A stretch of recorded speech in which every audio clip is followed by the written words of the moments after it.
This is Hidden Killers Live with Tony Brueski, Stacy Cole, and Todd Michaels.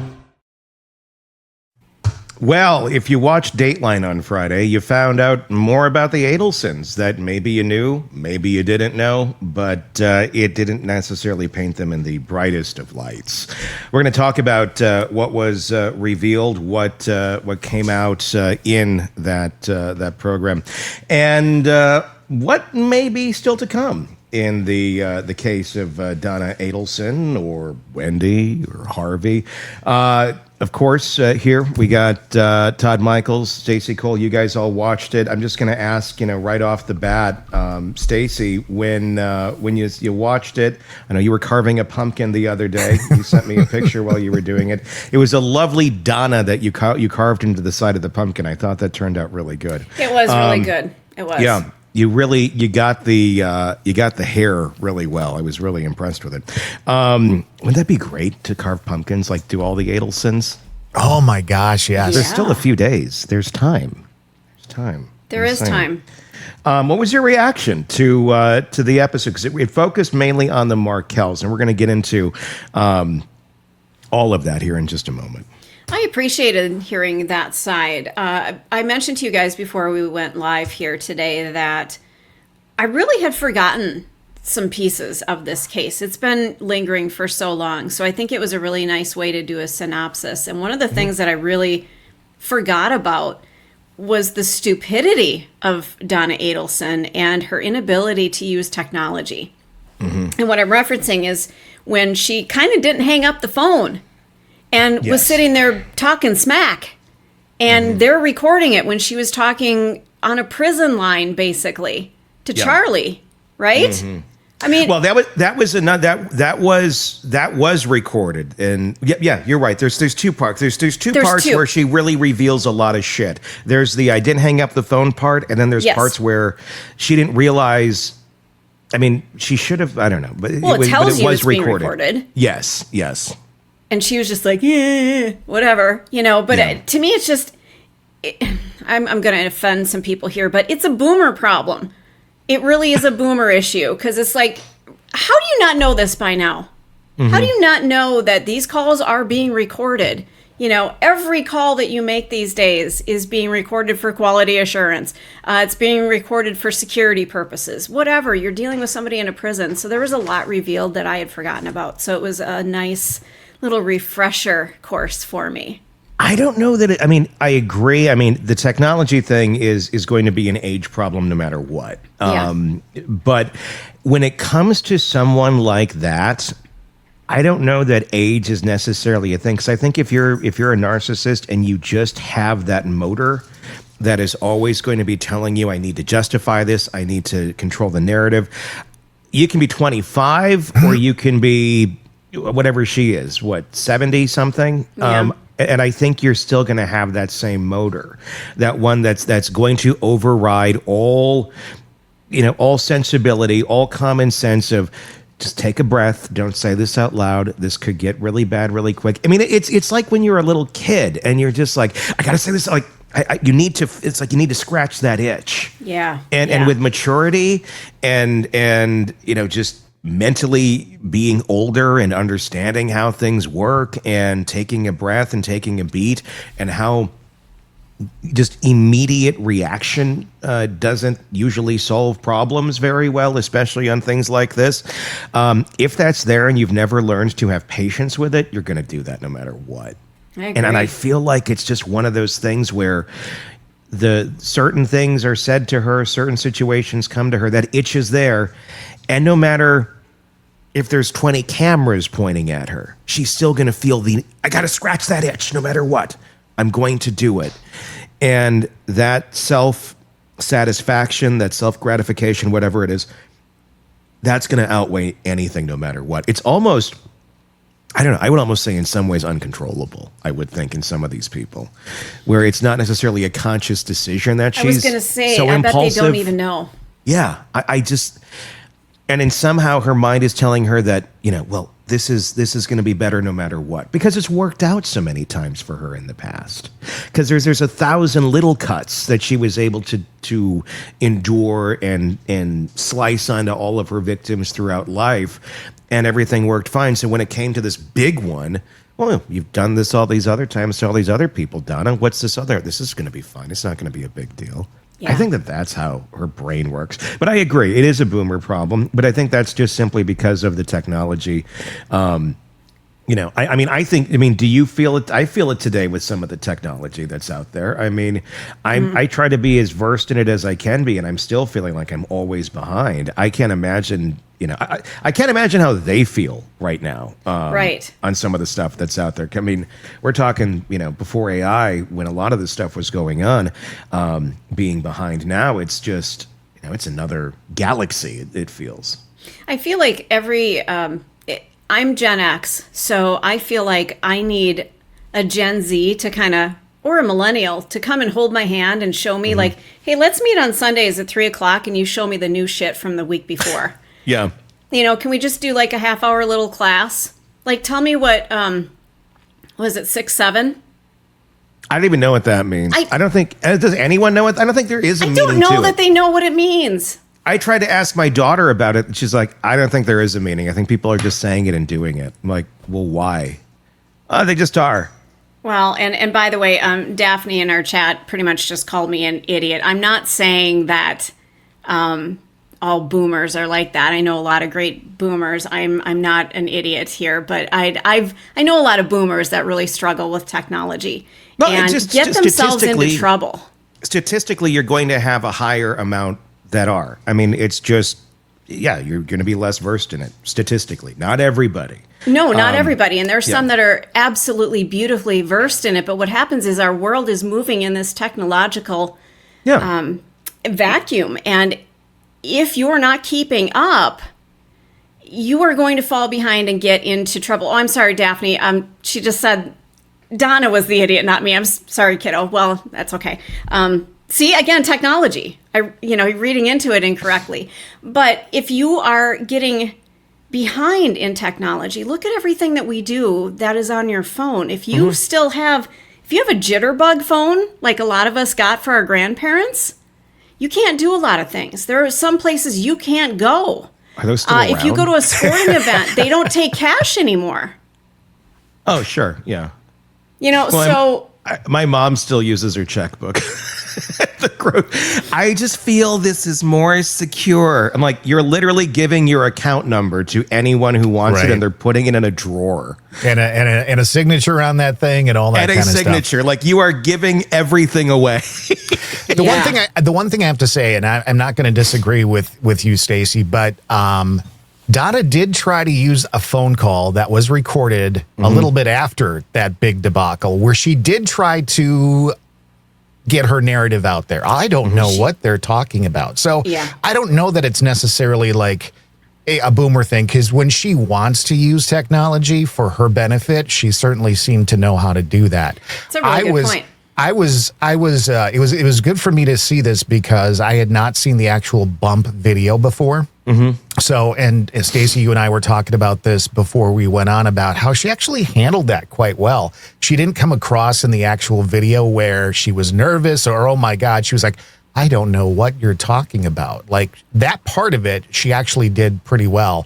But then she turned around and called Charlie right away and said, I think there's a problem for both of us, kind of thing, which right then and there put the nails in her coffin. Yeah. It was also good to see her before she went into prison, to see what kind of look she had and all that kind of stuff. She was trying to look like Wendy. Yes, absolutely, like Wendy's sister. But then the complaints about how she had gained weight in prison because the food is so bad and all that kind of stuff. It's like, get out of here with that crap. Yeah, then don't commit a crime. Then you don't have to worry about prison food. Exactly. That's two thoughts. Yes. That's the problem. But the fact that she was complaining about the food in prison is like, it's prison. Even Georgia Kaplan's like, this is prison. It's not supposed to be like Club Med, you know? Yeah, exactly. It's not a country club. Right. That I think And we were talking about this the other day. At the end of the year here, we're going to put together kind of our greatest hits or our favorite moments of the year. And that, to me, watching that video, because there's a court hearing of Donna Adelson, a fairly inconsequential court hearing about her complaints of what jail is like. This is prior to her trial. Yeah. But it's funny to watch. And we'll go back and watch it again because it not right now, but it's her complaining about everything on the stand to the judge for like 30 minutes. Yes.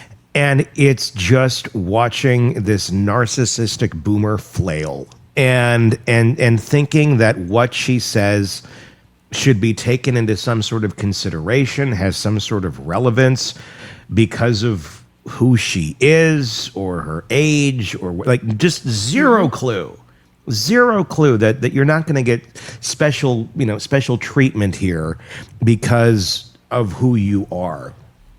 And she really genuinely, I think, believes that those were the mechanisms to find relief. And she's utterly shocked when they're not. I mean, there's a lot of things she does out loud that are pure theater because she knows she's trying to manipulate. But when she really thinks that she's going to be, when she's pushed into that corner, that's where you have the collapse. That's where you have these hilarious moments of putting the narcissist in the cage because they don't know what to do because they can't do anything. And again, I mean, I've done the video and I'm like, why do we find her so fascinating? Why do we find it so satisfying to watch the narcissist in the cage? Again, it's because so many people know somebody like this, and not necessarily they've gone to this length, but have suffered through their bullshit throughout life. And it's just like, this represents all of that. It's interesting. I feel like that other doc that we're going to talk about later in this week, The Perfect Neighbor on Netflix, that's another Donna Adelson right there. That woman, the perfect neighbor lady, just completely caught up in themselves, utterly clueless as to anybody else's emotions, feelings, well-being, not remotely even thinking that, gee, there's all these kids out here, they're playing football in the streets, they're running around, they do have parental figures that are nearby watching, making sure that they're okay. You dumb bitch.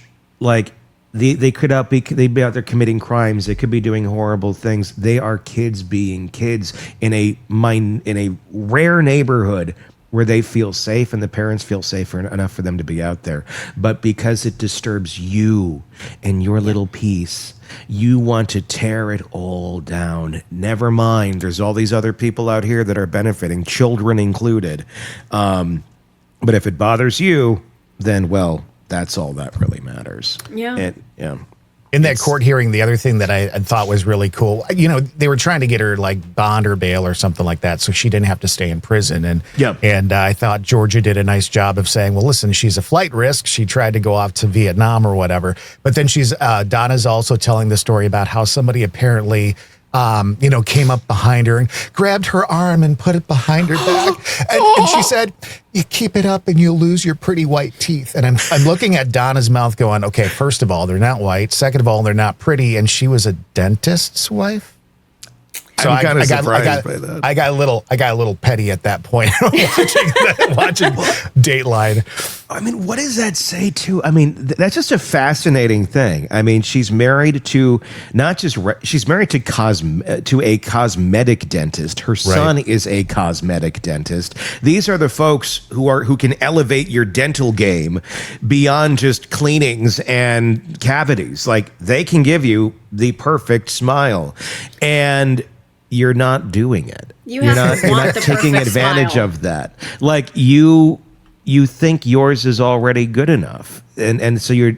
I mean, I don't know. Maybe that's it. I don't know. I mean, it's a weird conundrum there on that. Like, why would you not take advantage of this? If especially when image is so important. But if you're so you already think your image is the fucking cat's meow.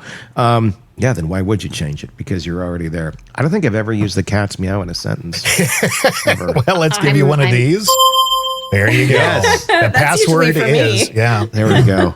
There was a letter that was shown on screen. I'm going to talk about this for a second, then we'll go to the letter. The other moment in that thing for me, and I love how Dateline, I mean, it's a lot of rehashed material, but the order in which it's placed, sometimes the producers do a very good job of putting things into perspective and making you see things in ways that, oh, I knew this, but when presented this way, this does make a little more sense. And the moment for me that really, really got me was the Charlie call, was after the bump, where was the whole, well, what is this about? Are you getting sued?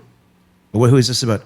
Well, it could be about you and me. And she somehow thinks whispering on the phone is going to make it like that changes it, doesn't it? It's changed, exactly. It's very infantile in her way of thinking.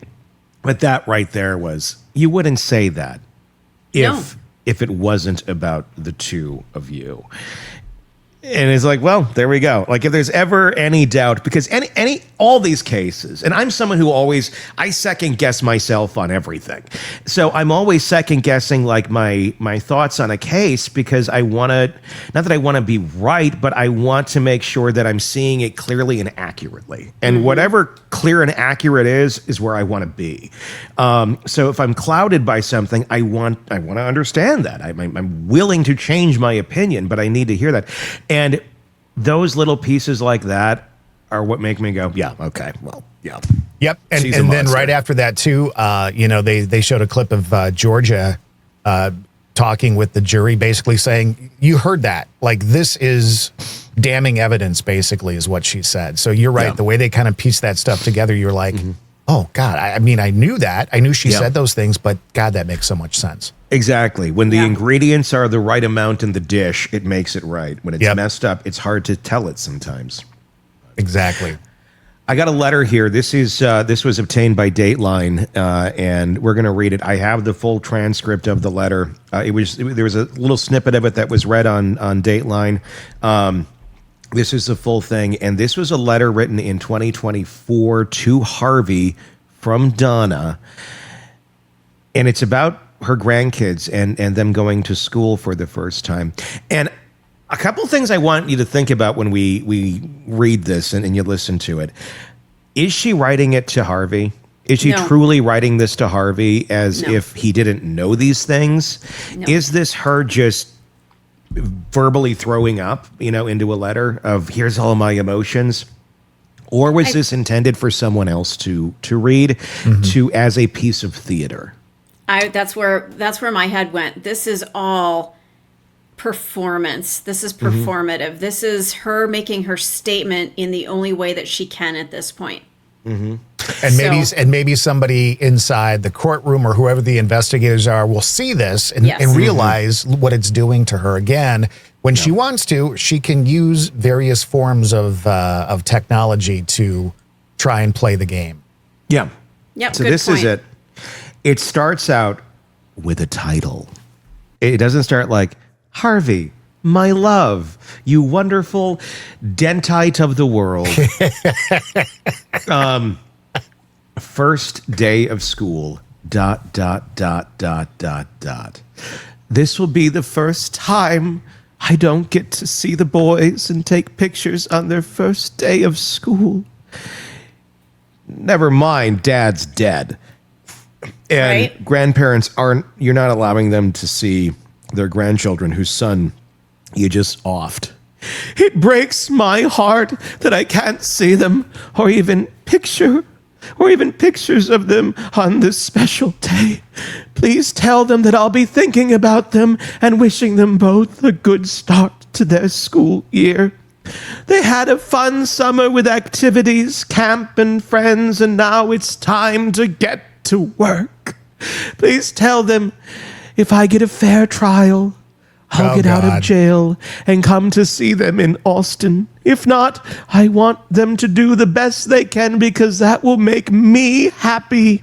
Because I'm sure they're just like, what can we do to make Donna happy? Yeah, how can we help her? How telling is that, though, that the first thing she's saying is, it'll make me happy. It'll make me happy. Because she thinks everyone's there to serve her. Yes. That there's no, like, the world is simply Donna's oyster to conquer, and everyone else works for her. Yep. It's so when you guys were kids, did you ever I remember you're trying to figure out the world and you're running things through your mind. You're like, what if I am the only one? Like, what if all this is just Yes. run weird thoughts through your head. Sure. Yep. And then you go, well, that's fucking insane. Of course it's not. There's other people here. They have feelings. And I think some people lock into that thought and go, well, that's how this works. and then that's modality for the rest of their lives. I think you're right. If this state convicts me like they did to their uncle. Their uncle? Like, Wait. wouldn't you say my son? Yeah. Right. For a crime had no part in. I want them to remember all the fun things we did together. I do not want them to visit me in prison. I just want them to remember the good times. If I don't get out, then hopefully I die soon so that no one remembers me in prison garb behind bars. Donna, that's the only way people are going to remember you, actually. That's the only legacy you have. Can I just say something here? I guess you could call my dad a histrionic person.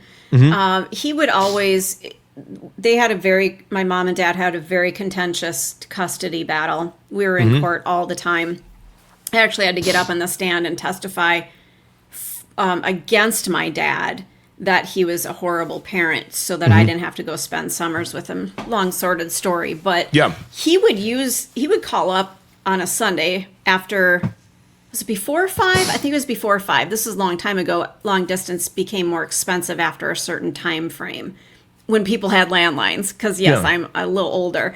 And he would say, oh, I'm not feeling well. I've been having chest pains. I may die. And it was just this horrible guilt trip of, I'm going to die soon. And finally, one time I said, well, you didn't die last week, so I think your odds are pretty good for this week. Yeah. I mean, knock it off. We're all going to die. It's what they do. Exactly. It is what they fucking do. Yes. And it's like it's a scripted play. When this doesn't work, when that doesn't work, when all the levers that they used to pull that were able to manipulate people, simply the slot machine's not plugged in anymore and it's not going, what do?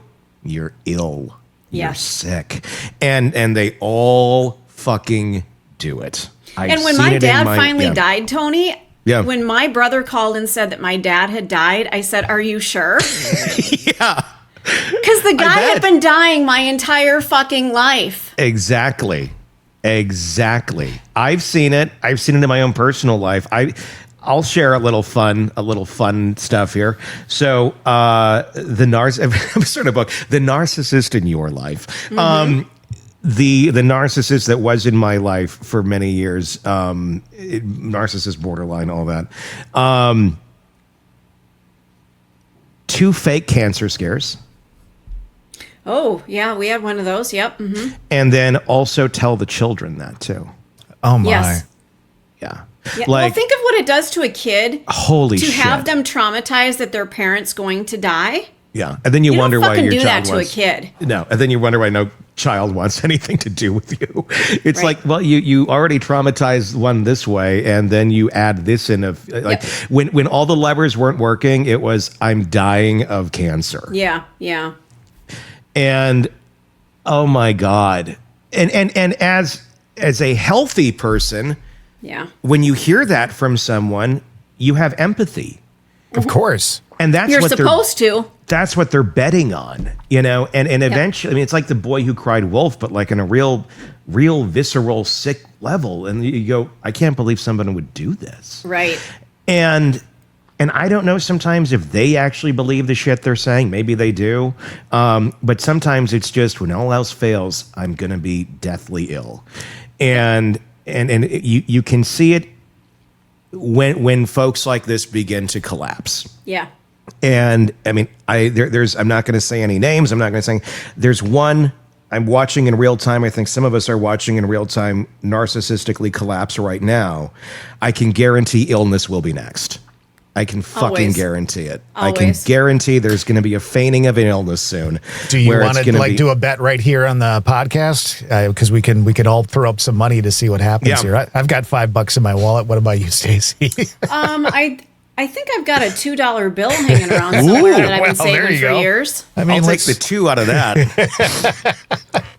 Are we going to put a timeline on the date that the illness appears, or that I think it's going to be before the end of the year. I did too. It's going to be at an inopportune time for everyone else. It will probably be a holiday. I was just So gonna say, Thanksgiving yes. or Christmas, because they also do that. Narcissists will pick Yes. the holiday or whatever moment is important to someone else. Yep. So it will either be on a holiday or someone's birthday or some momentous occasion in their life, some sort of Yeah. achievement that's going on. That's when it's already in queue. You know, in I the back vote of their mind, Christmas. they're like, it's cocked, it's ready to go. And there will be a feigned illness in that scenario. But there is in everybody's scenario when these sort of things happen. Again, I'm not going to say more about that as far as who, but I think a lot of us know what I'm talking about. Yeah, we do. Stacy's in for $2 at Christmas. I got that written Christmas. down. You got, Yeah, I- Christmas? Christmas Eve. You're going I'm going to specific. go. I don't know that it's going to, I think it's going to be desperate and it's going to be needed sooner, seeing because the implosion we're watching is insane. I'm going to very go Thanksgiving. I'm going to go Thanksgiving. And I think the feigned illness. I'm going to go with But Festivus. Festivus for mine. For my When is Festivus. This is Festivus, by the technically way? what? There's a date for it. Yeah, let me look that up because I do celebrate it every year. I didn't when I moved out of my house. I didn't bring my Festivus pole, but I had a pole out in the garage. love Not like that. that kind of pole. Yeah, not that whatever. kind of pole. Yeah. She's spinning around What's the this? pole. Oh, it's a Festivus pole. Bullshit. Nobody attaches a Festivus pole to the ceiling. Why is It it wasn't like attached. It strobe was lights? just a pole on a stand. Why is there baby oil all over it? It doesn't Stop. make sense. That would be. I think you've got to slide down the Yeah. pole. Then Stop. that would be. Yeah, but I'm going to go Thanksgiving. I'm going to go Thanksgiving on that one. That's my guess. I don't know. All right, We'll see what all- Festivus 2025 is December 23rd. It's a Tuesday. Okay. Yeah. So on that, we're live that week? Are we not live that week? I don't think so. On what? The 23rd Christmas? of December.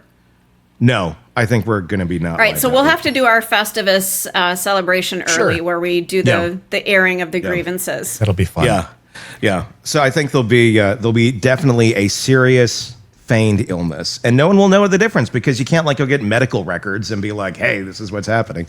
And so it's just going to either you're going to be on board with it or you're not. And I don't know what I'm watching there. There's a lot of people jumping ship. So yeah, that'll happen. And Donna, we're going to see Donna. We're going to see Donna feign some illness here too. Yeah. So it's just part of. It's like when I started learning about borderlines, narcissists, history, all that shit, the dark triad of insane. Yeah. It's like the joke is they all went to the same convention because they all go off the same fucking playbook and They they all do. think they're so unique in it and they all think nobody's going to see this. Nobody's going to see through my bullshit. If I say it aloud, people are going to be like, well, that's true. Yep. And, They all have and the same thing is, swag bag.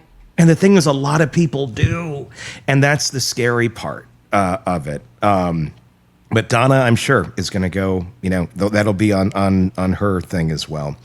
Let's continue with the letter here. It says that's not what I want. Of her being behind bars. Doesn't want the kids to remember her that way.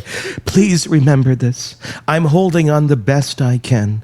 Every day is a challenge. I believe that I should come home, but I'm realistic too. We all saw the 2-hour deliberation and the decision to put my son behind bars for life. This is still Tallahassee. Kappelman is still the hometown Southern sweetheart prosecutor who's gotten convictions on everyone in this case. She just wants another notch in her belt.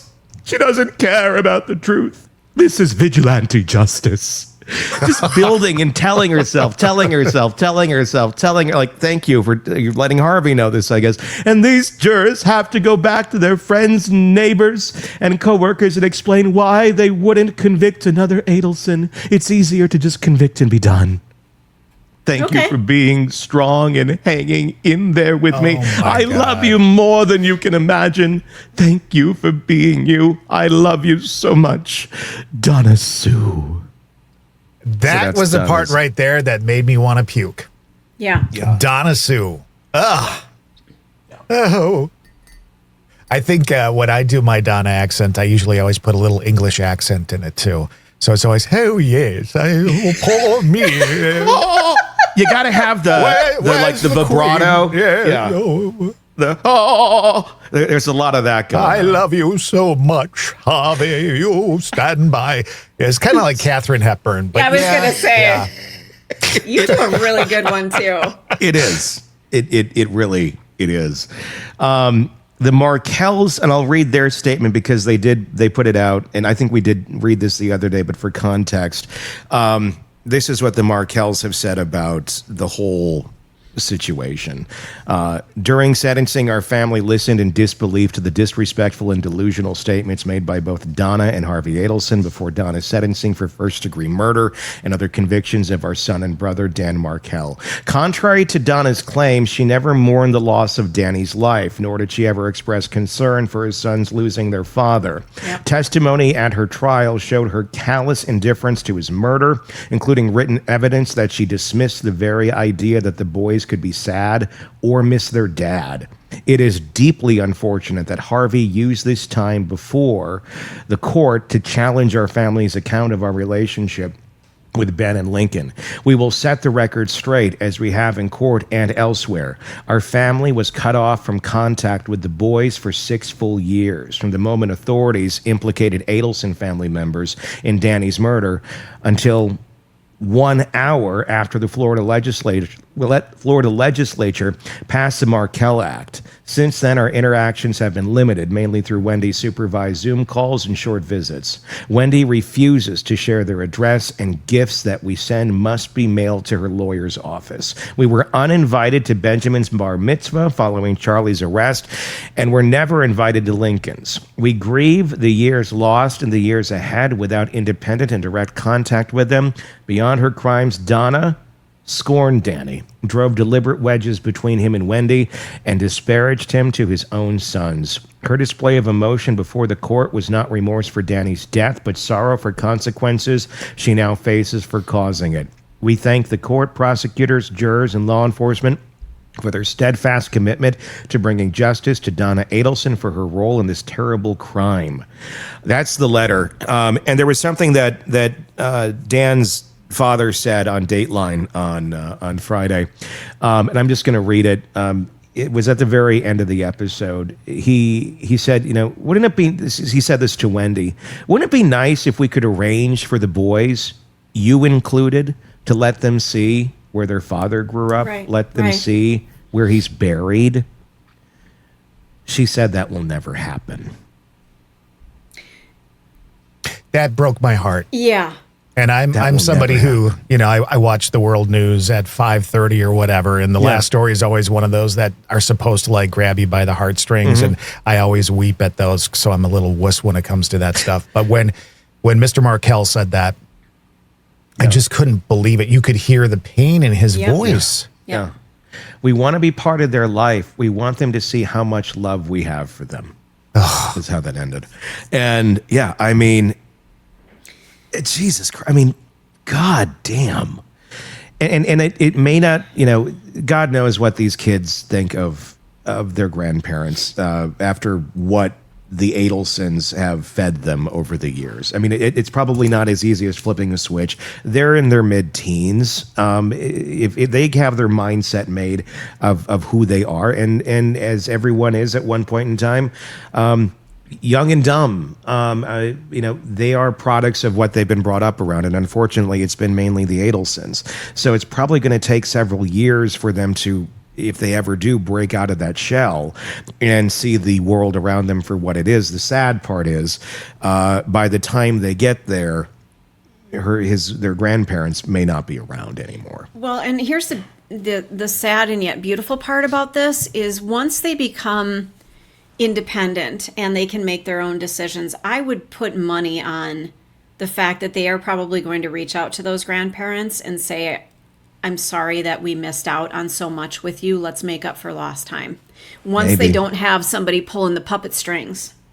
I'm hoping that's the case. The thing is that will happen much quicker if Donna is actually taken into the courtroom herself. And a lot of people are asking in our chat, do we think that's going to happen? Yes. I don't know. I mean, Wendy is going to continue. People like this don't change. No. And this is all complete conjecture. Wendy's obviously never been charged with anything. She maintains her innocence.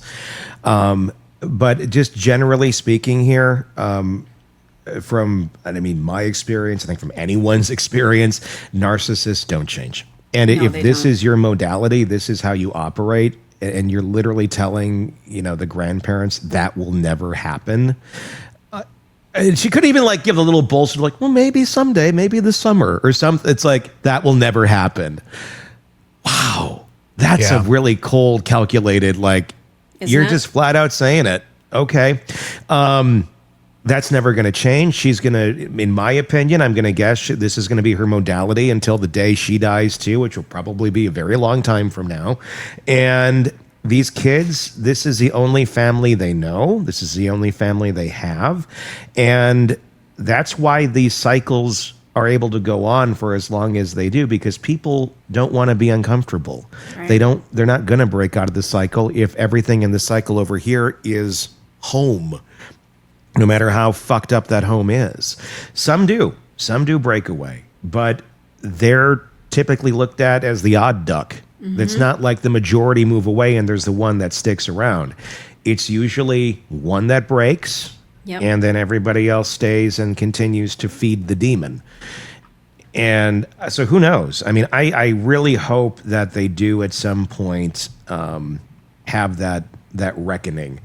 We on this show, when we've had Siobhan and stuff on, there's been many times where we've gotten done talking about, their lives, from, the 1,000-foot perspective of not living them. And, if you could say something to those kids the day that they're someday scrolling and looking for their history, what would you say to them? Because I think they're going to they will be able to find perspective on their lives through outside sources in ways no one else has in the past. Mm-hmm. So I think that is going to be helpful to them in ways that, other people may not have had. So I don't know. We'll see. We'll see if that is something that helps. I'll just say this. I'm ready for Wendy in court. I think that it'll be good watching. I think that I'd love to see Georgia go after it and see what happens. And see if there's a jury that makes a decision in 3 hours like her brother and her mama. So, yeah, it'll be fascinating. They are victims of circumstance right now. And hopefully, hopefully the future is brighter for them. Hopefully their uncle maybe can step in and give them a little reality check. Because I doubt it's going to be coming from Wendy, in my opinion. But it's a messed up story all around. But that's the latest on the Adelsons. Want more on this case and others? Then press subscribe now and don't miss a moment of true crime coverage from Tony Brueski and the Hidden Killers podcast.